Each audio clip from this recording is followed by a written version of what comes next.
Le monde diplomatique, éditorial. Liquidation électorale, éditorial par Benoît Bréville. Le monde diplomatique, janvier 2025, lu par Anne Langlais.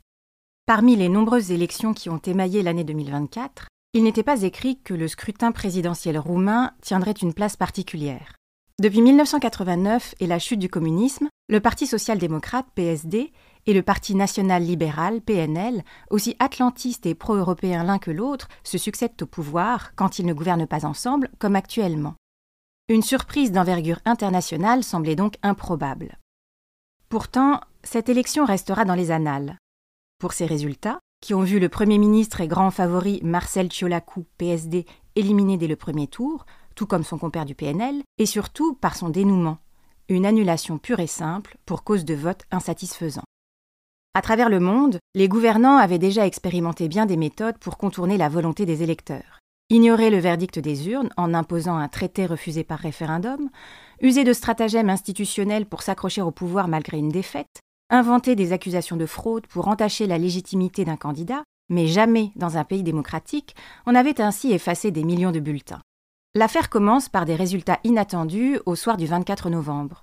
M. Călin Georgescu, qui oscillait entre 5 et 9% dans les sondages, arrive en tête avec 23% des suffrages, devant la dirigeante d'un petit parti centriste, Mme Elena Lasconi. Le vainqueur s'affiche comme un candidat anti-système. Jadis affilié à l'extrême droite, il concourt désormais comme indépendant, sans parti ni fonds de campagne, et il refuse toute apparition à la télévision. Prônant la souveraineté alimentaire et énergétique, il dénonce la mondialisation, l'inflation, l'immigration, l'OTAN, l'Union européenne, les aides à Kiev, les vaccins contre le Covid-19. Tout cela uniquement sur TikTok et YouTube, dans un discours matiné d'ésotérisme et d'appel à Jésus. Qu'un tel personnage prenne la tête d'un pays par lequel transitent les céréales ukrainiennes et qui bientôt abritera la plus grande base de l'Alliance Atlantique ne pouvait qu'entraîner un tir de barrage. Le 28 novembre, le Conseil de défense nationale, dirigé par le président sortant Klaus Iohannis, PNL, accuse TikTok d'avoir accordé un traitement préférentiel à M. Georgescu. Dans la foulée, le Conseil national de l'audiovisuel demande à Bruxelles, qui obtempère sur le champ, d'enquêter sur ces amplifications algorithmiques et leurs potentiels risques pour la sécurité nationale. Le 4 décembre, le président Iohannis révèle des documents des services secrets évoquant une ingérence étrangère, et sur la foi desquels les 9 juges de la Cour constitutionnelle, qui doivent tous leur poste au PSD et au PNL, fonderont leur annulation, sous les applaudissements des chancelleries et des médias occidentaux.